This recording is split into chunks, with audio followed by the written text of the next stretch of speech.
Assalamualaikum warahmatullahi wabarakatuh. Saudara rekan mahasiswa yang tercinta, pada kuliah kali ini saya akan menerangkan kaitannya dengan prinsip dasar pengelolaan tanah. Pengelolaan tanah pada dasarnya adalah kita mengatasi semua kendala-kendala dalam tanah kaitannya dengan pertumbuhan tanaman. Ada dua prinsip dasar. Yang pertama adalah teknologi masukan tinggi. Teknologi masukan tinggi yaitu kita mengelola untuk menghilangkan semua kendala yang ada dalam tanah. Umpamanya tanahnya masam. Kemudian bagaimana supaya tanahnya ini akan menjadi netral?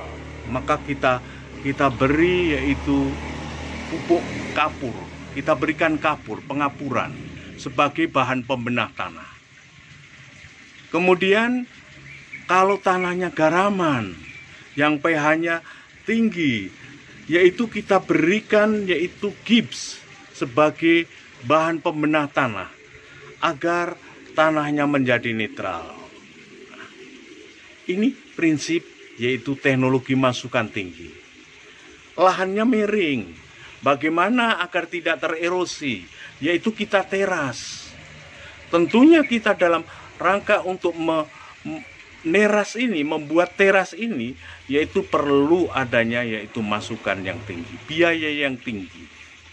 Kemudian yang kedua, yaitu prinsipnya adalah teknologi masukan rendah.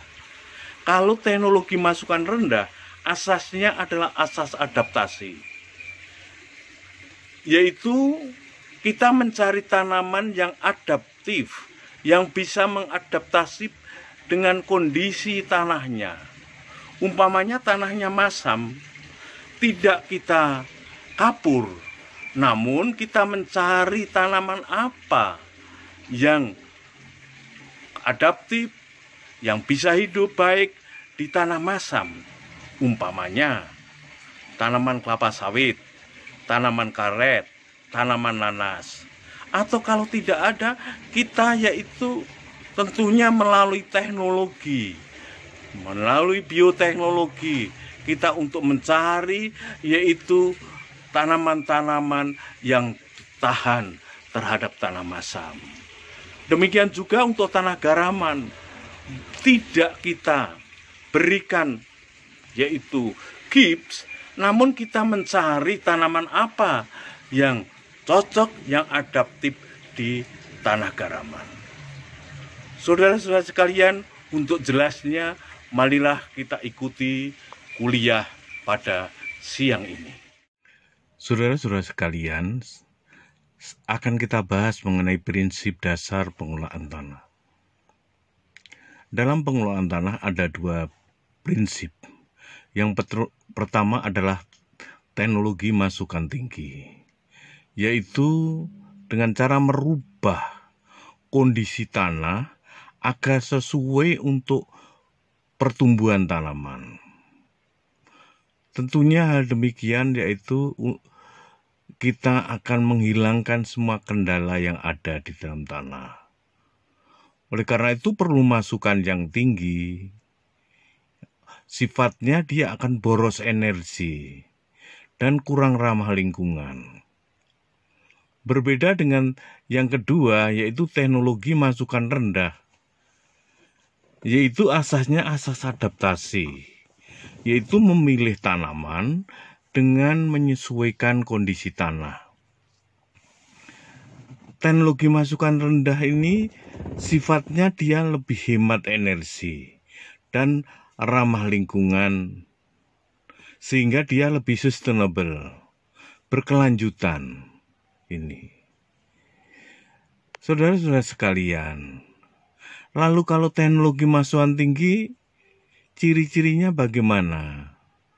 Dia yaitu inputnya tinggi. Semuanya faktor pertumbuhan itu dilakukan.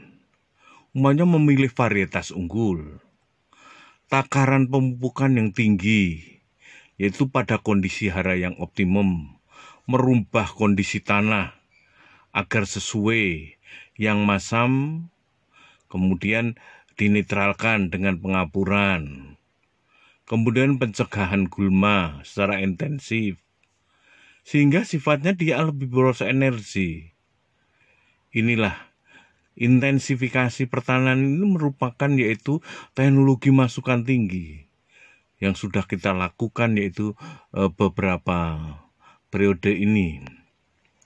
Kemudian teknologi masukan rendah, dia asasnya adaptasi tanaman, yaitu adaptasi tanaman terhadap kendala tanah dan bukan mengurangi semua kendala tanah untuk memenuhi kebutuhan tanaman. Ini. Kemudian selanjutnya adalah maksimisasi keluaran atau output persatuan masukan. Maksudnya kalau kita memberikan yaitu sesuatu, maka kita maksimalkan hasilnya. Ini.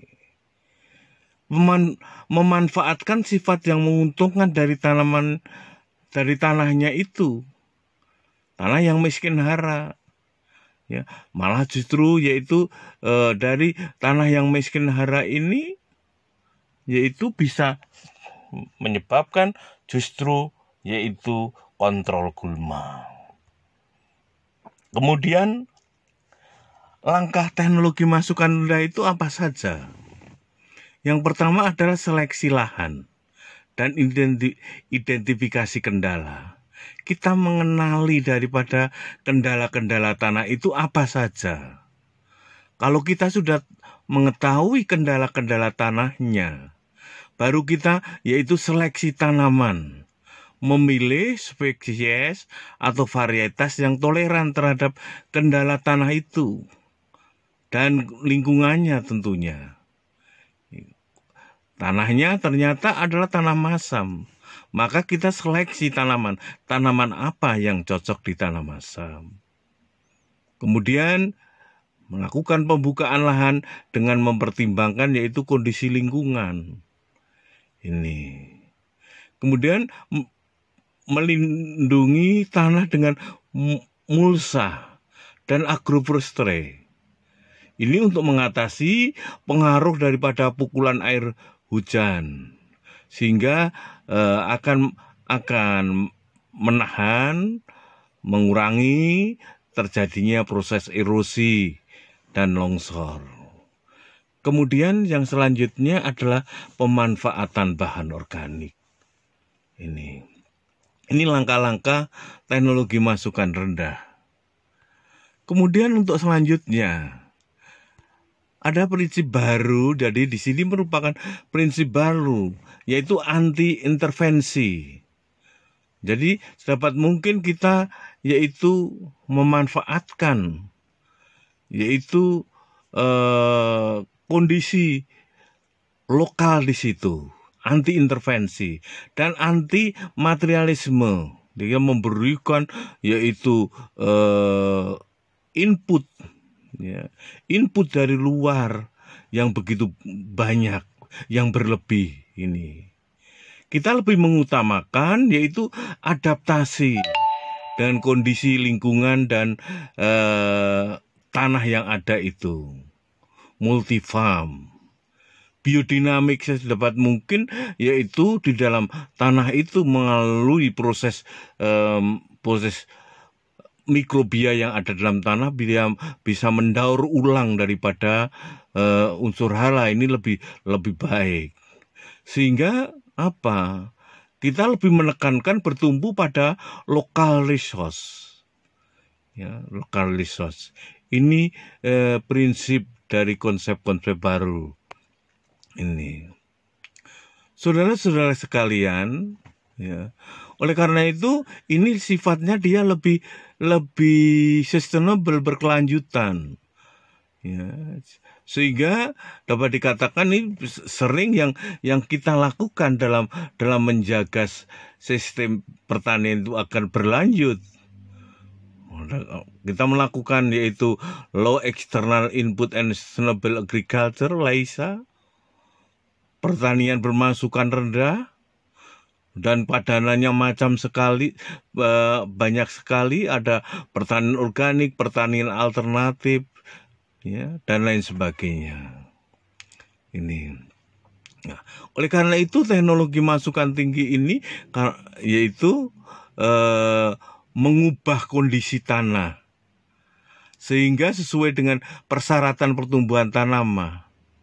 Jadi ini sifatnya dia lebih intervensi, tanah diintervensi, dirubah kondisinya agar kendala-kendala dalam tanah itu yaitu bisa teratasi sehingga yaitu bisa sebagai untuk tumbuhnya tanaman, kondisinya yang dirubah.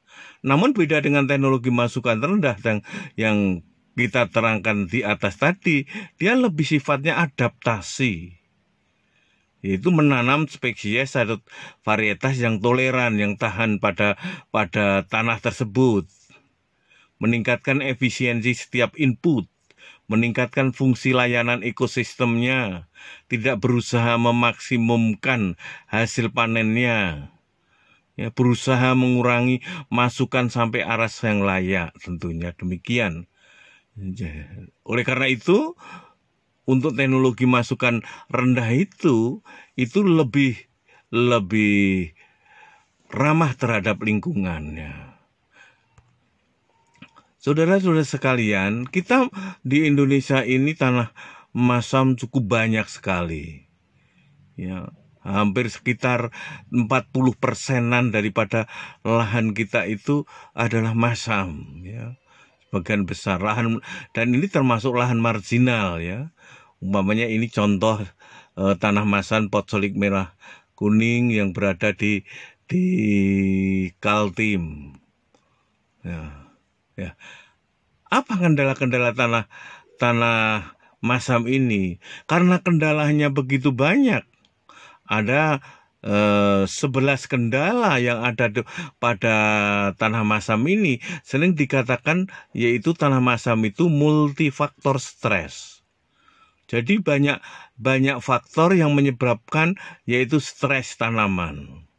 pH-nya yang rendah, kemudian kejenuhan membasah yang rendah, ALFE tinggi, fiksasi fosfor yang tinggi, defisiensi CAMG dan unsur-unsur mikro lainnya, pelindian hebat, kemudian mineral lempungnya yang kurang aktif, kemudian KPK yang rendah, dan banyak mengandung kandungan mineral-mineral yang terlapukkan. Ini cukup banyak kendalanya sehingga disebut dengan multifaktor stres. Saudara-saudara sekalian, untuk mengatasi tanah masam ini dengan teknologi masukan rendah, ada 6 langkah teknologi masukan rendah untuk tanah masam ini. Yaitu yang pertama adalah pemanfaatan bahan organik. Bahan organik di sini yaitu dia akan bisa yaitu mengatasi terjadinya FeAl yang tinggi ini menjadi kurang aktif. pH-nya akan menjadi lebih ke arah netral. Mengatasi kemasaman tanah tanpa pengapuran dalam jumlah besar. Langkah yang kedua, dengan cara apa? Untuk mengatasi kemasaman tanah tanpa pengapuran ini, mencari yaitu spesies varietas yang toleran, karena ini masukan rendah. Kita boleh menggunakan yaitu kapur CA dan Mg, namun kapur CA dan Mg itu hanya kapurnya itu hanya untuk memenuhi kebutuhan CA dan Mg saja untuk tanaman, kapur ini bukan untuk yaitu pembenah tanah, sehingga hanya dalam jumlah yang sangat terbatas. Kalau sebagai pembedah tanah mungkin 10 ton, 8 ton dalam jumlah tontonan. Namun kalau untuk hanya memenuhi kebutuhan CAMG saja, yaitu dalam kuintalan saja. Kemudian yang ketiga adalah pengelolaan P secara jitu. Yaitu tentunya dalam pengelolaan P ini berbeda dengan tanah-tanah yang lain. Ya. Kalau tanah yang lain P itu biasanya diberikan yaitu pada awal tanam, pada pengelolaan tanah. Namun kalau untuk tanah masam, P ini diberikan secara berangsur, sehingga tidak banyak P yang terfiksasi. Takaran dan penempatan yang P yang tepat, tidak disebar merata, namun yaitu pemberiannya yaitu pada tempat-tempat tertentu. Ini waktu pemberian tadi tidak diberikan awal, namun diberikan secara berangsur. Kemudian evaluasi kesuburan tanah. Ini perlu dilakukan untuk mengenal kendala-kendalanya. Ya, pH-nya berapa jumlahnya AL ya, yang dapat ditukar, sehingga ini sangat penting bagi kita semuanya untuk pengelolaan. Kemudian selanjutnya untuk P ini yaitu mengatasi P ini kalau kita menggunakan penggunaan pupuk yang sumber yang lebih murah seperti batuan fosfat alam, ya, BFA atau batuan fosfat alam. Ya. Ini dengan adanya batuan fosfat alam ini, di samping dia itu akan melepaskan fosfor, juga yaitu dengan batuan fosfat alam ini yang mengandung Ca, dia justru akan ikut menetralkan daripada pH-nya. Sehingga batuan fosfat alam itu berperan ganda.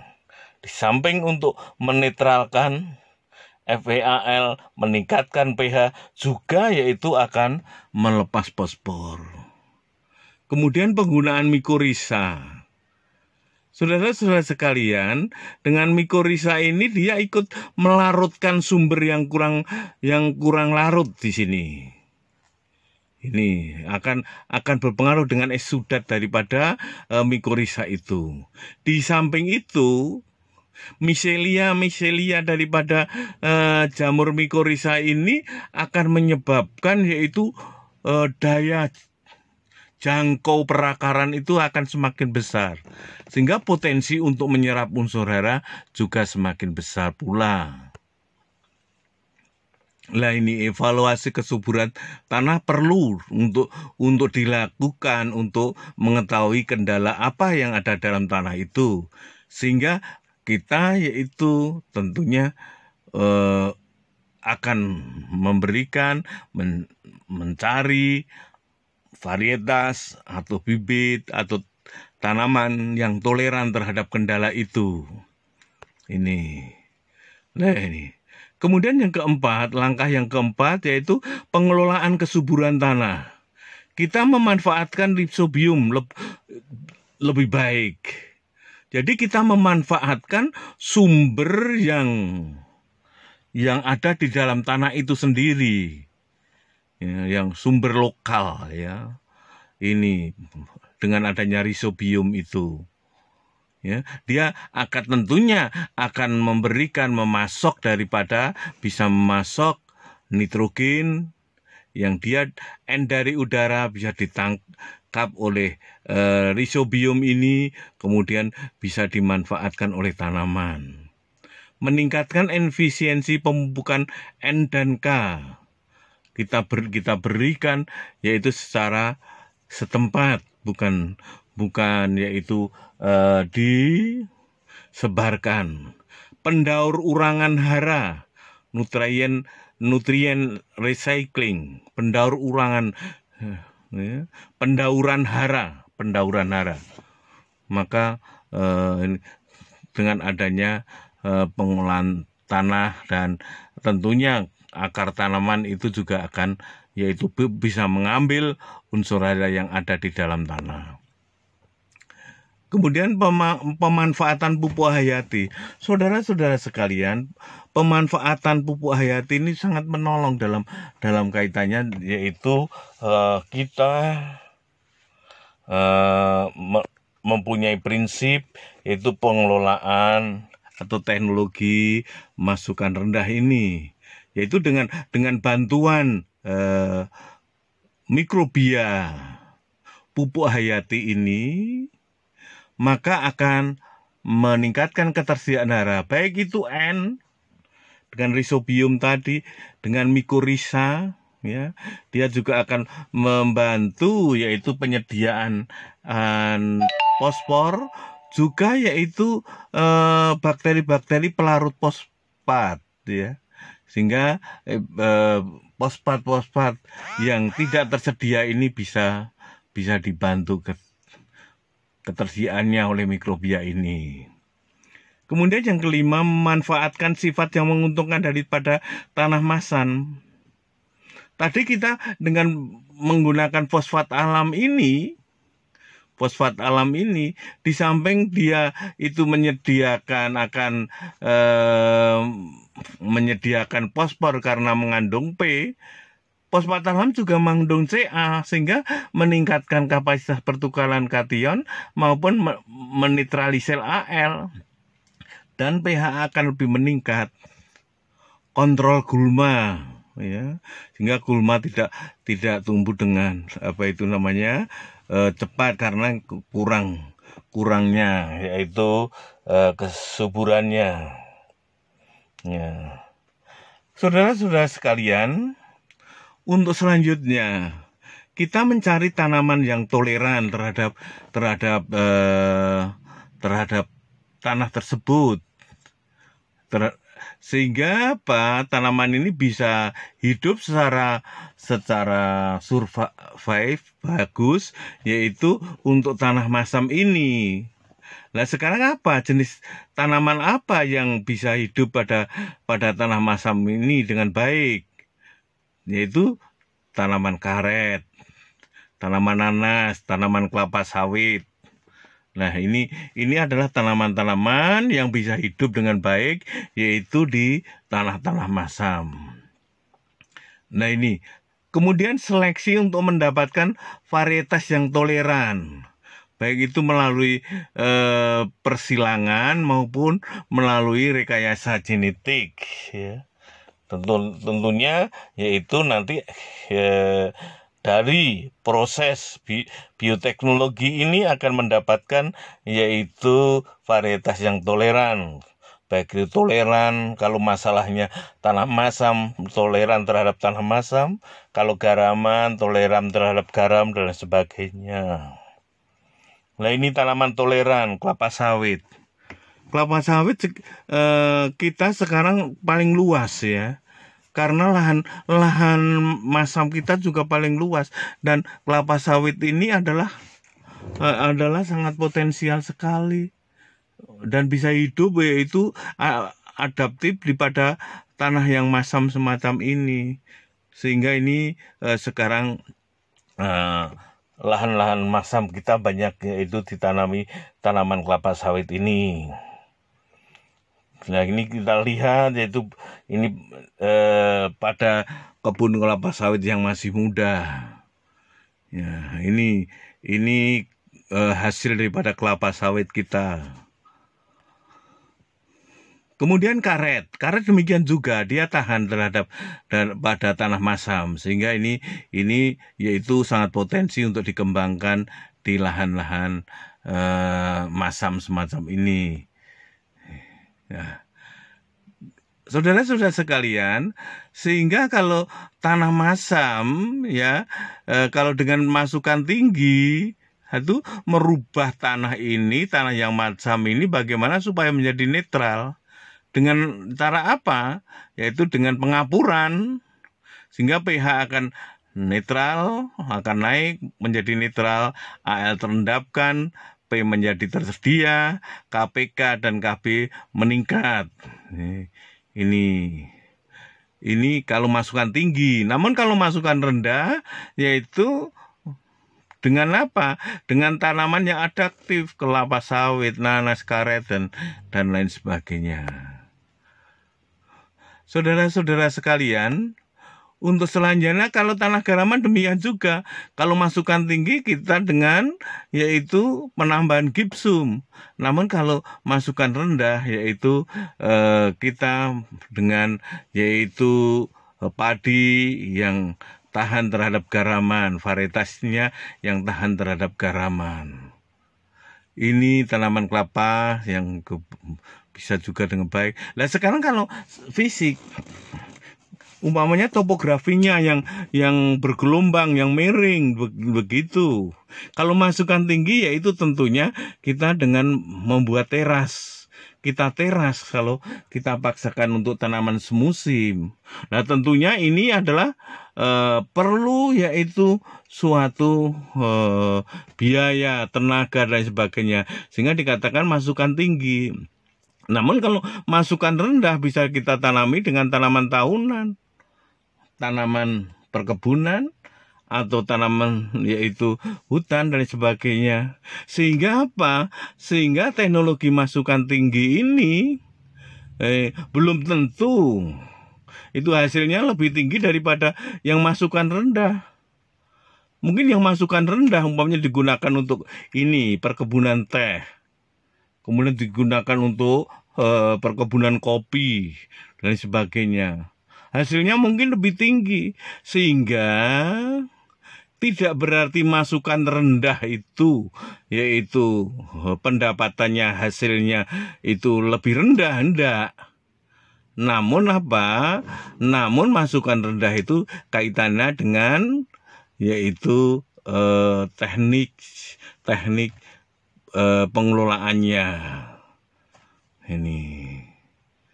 Saudara-saudara sekalian, saya rasa sampai di sini kuliah saya, dan ada tugas untuk Anda sekalian, saudara kumpulkan untuk minggu depan. Akhirul kalam, assalamualaikum warahmatullahi wabarakatuh.